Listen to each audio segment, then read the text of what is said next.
no longer frozen the way it used to be. For centuries, killer whales and polar bears lived in separate universes. One ruled the ocean, the other ruled the ice. But now, those worlds are melting into each other. And what follows isn't a myth. It's an adaptation caught on camera. The Arctic we used to know is gone. Rising temperatures are breaking apart ice that once stayed frozen all year. That open water is letting species move into places they've never been before. For orcas, this is opportunity. For polar bears, it's danger. Every summer, the ice breaks a little earlier, stays open a little longer, and the distance between hunting grounds gets wider. That's when the first meetings began, accidental at first, but deadly very quickly.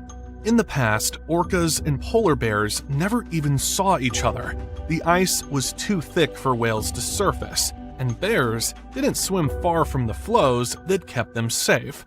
But in recent years, hunters and scientists have reported orcas appearing in fjords and narrow channels far inside the bear's range. These are deep, dark waters that cut right through the pack ice. They're perfect for ambush. Polar bears now have to cross them just to reach the next patch of solid ice. That's how two apex predators, once separated by evolution, suddenly ended up in the same arena. Imagine a polar bear swimming through open water, still kilometers away from the next ice sheet. To the bear, it's a normal journey, tiring but familiar. To the killer whale beneath, it's something new. A slow-moving mammal radiating heat and sound unlike anything in its sonar memory. The whale circles once, twice, analyzing. No panic, no rush, just calculation.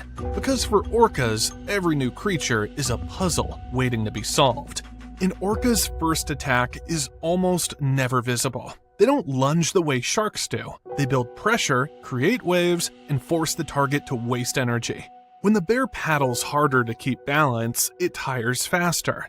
Then the whale strikes from below, lifting the water in a burst strong enough to break a seal's spine. For the bear, it's disorienting. Water floods the nose and mouth. The body twists, and the rhythm of swimming is gone. The ocean suddenly becomes the predator. Polar bears are incredible swimmers, but they're built for ice, not open water. Their thick fur traps air, keeping them buoyant, but also slowing them down. Their paws are huge paddles, great for steady movement, terrible for sprinting. When the orca goes under, the bear can't track it. It's fighting a ghost it can't see, in an element it doesn't control.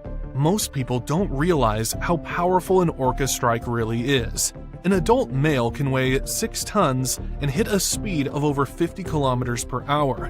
When it rams something, the impact is like being hit by a bus underwater. In experiments, those pressure waves are strong enough to knock air out of prey animals instantly. That's what makes the first contact so deadly. Not the teeth, but the force. When researchers first documented orcas this far north, they didn't believe they'd stay. But now, acoustic recorders show their calls echoing under the ice months after the last sighting. They're not visitors anymore, they're residents. And their presence is reshaping every level of the Arctic food web. The polar bear's dominance was built on frozen ground. As that ground melts, so does its power. These aren't random encounters. They're symptoms of a planet that's heating unevenly.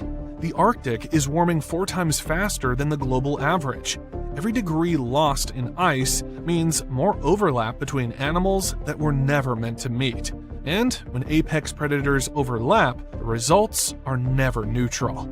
Once is an accident, twice is a coincidence, 3 times, and it's evolution. What started as a few rare attacks has now turned into a recognizable pattern.